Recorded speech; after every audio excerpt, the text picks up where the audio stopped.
Привет, солнышко! Я очень рада видеть тебя на своем канале. Сегодня я вам расскажу и покажу всю историю нашей любимой игры Toca Life World. Интересно будет узнать, с чего эта игра начиналась и как она вообще появилась. Так что, если вам интересно, оставайтесь со мной.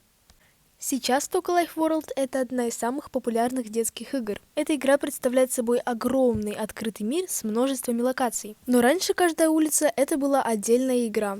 Первая игра с самым первым городком — это, конечно же, была Toca Life City. Сейчас это бесплатный городок Bob City, но эта игра, кстати, до сих пор есть в Play Market, и она стоит 300 рублей. Потом начали появляться другие игры с разными городками, например, Toca Life Town. Toca Life School — в этой игре находилась школа и все локации, связанные с ней. Игра Toca Life Vacation — здесь находился аэропорт и отель. Toca Life Office — все эти локации до сих пор есть в Токе, только они уже выглядят по-другому. Toca Life Neighbor, то есть соседи, этот мир остался нетронутым, только раньше здесь еще был магазинчик Hus.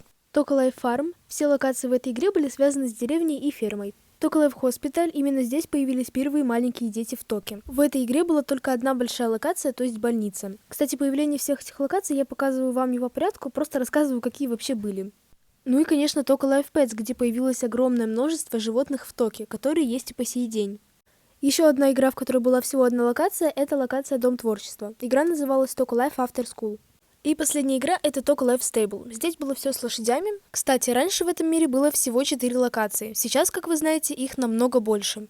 Но потом разработчики объединили все эти игры, и вот так получилась наша игра Toca Life World. И теперь все новые локации и миры появлялись только в этой игре. Сначала в этой игре были просто локации, потом уже появился креатор персонажей, и только потом уже креатор домов. А затем уже добавили эмоции. Когда все миры объединили в одной игре, локации немножечко изменились. В основном поменяли только вид некоторых локаций и то, где они будут находиться, а так почти ничего не изменилось. Сильнее всего подвергся изменениям именно мир Bob City. Во-первых, разработчики сделали его бесплатным. Я думаю, это было просто лучшее решение. Кстати, сначала в этом мире было всего 4 локации. Раньше не было магазина, свалки, театра и квартиры Риты. Эти локации появились только потом. А еще, как вы знаете, в игре Toca Life World есть 4 основных персонажа: Зик, Нари, Леон и Рита. С помощью этих персонажей создаются крампеты на свалке. Так вот, раньше этих персонажей тоже не было, как и крампетов. Но вообще за все существование этой игры она очень сильно изменилась, и внутри, и снаружи. Поэтому сейчас я вместе с вами хочу детально посмотреть, как же изменился этот мир, потому что это, наверное, самый главный мир вообще в игре. И как я уже показывала, вот так выглядит начало игры. То есть сейчас здесь крутится планетка, а раньше здесь бегали вот такие персонажи. Ну и, собственно, вот так выглядит сам мир Bob City. Расположены у нас локации здесь немного по-другому, и некоторые даже изменились. Но мы с вами их еще сравним.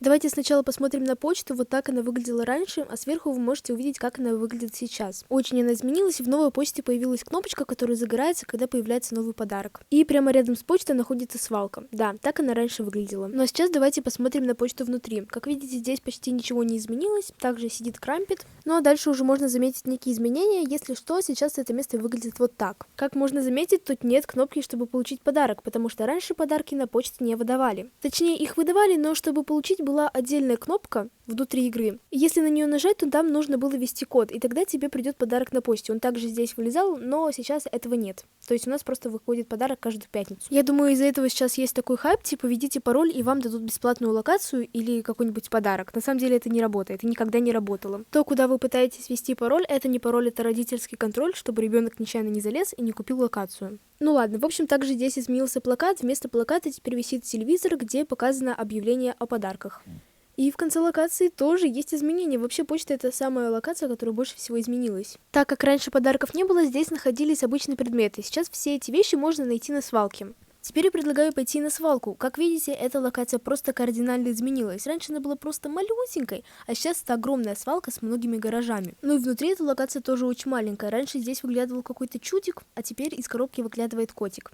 Хотя нет, я все-таки беру свои слова назад. Свалка изменилась намного больше, чем почта. Свалка здесь это просто как обычный гараж. Вроде бы раньше эта локация так и называлась. В ней нет ничего интересного, тут даже нет улицы, и по сравнению с тем, как выглядит свалка сейчас и как выглядела раньше, это просто две разные локации. Тут висит другой плакат с каким-то чудиком, который не открывается, а сейчас, как вы знаете, здесь висит плакат с ленивцем, под которым есть секретка. В локации есть много новогодних декораций, а здесь висит зимняя одежда. Кстати, этой одежды в Токе больше нигде нет. Ну а теперь давайте посмотрим на магазин. Этот магазинчик только переехал в середину, и раньше в нем была огромная парковка. Теперь ее убрали. Еще немного изменили логотип сверху. Раньше собачка улыбалась, а телефон был золотой. В общем, когда я зашла в эту локацию, она никак не изменилась. Вообще никак. То есть даже здесь есть вот эти вот секретки в виде денег. Видите, все как и было. Но если мы посмотрим в еще более старую версию, когда не было магазина одежды, то увидим, там, где сейчас продается техника, раньше продавалась одежда. Сверху одежда, которая сейчас есть в Токи, а вот внизу можно увидеть одежду, которую убрали из Токи, и теперь ее нигде нельзя найти. А еще можно заметить вот эти необычные пакеты с бантиками. А в магазине игрушек, там, где сейчас стоят роботы, раньше был какой-то набор с аптечкой. В общем, был игровой набор в доктора. Вот и все. В остальные локации я не вижу смысла заходить, потому что в них вообще ничего больше не изменилось. Можно только отметить внешний вид рынка и квартиры Риты, потому что они немножко изменились. Но так, в принципе, все как было, так и осталось. И, кстати, крампетов здесь создать не получится, потому что главных персонажей, кроме Риты, здесь, как я уже говорила, нет. Ну вот и все, надеюсь, что вам было интересно. Я пыталась найти информацию, которую только вообще смогла найти. Если вы знаете еще какие-то интересные факты, то обязательно делитесь об этом в комментариях. Ну а на это все, не забывайте смотреть мои другие видеоролики, потому что они тоже очень интересные. Всем спасибо за просмотр, всех люблю и всем пока-пока!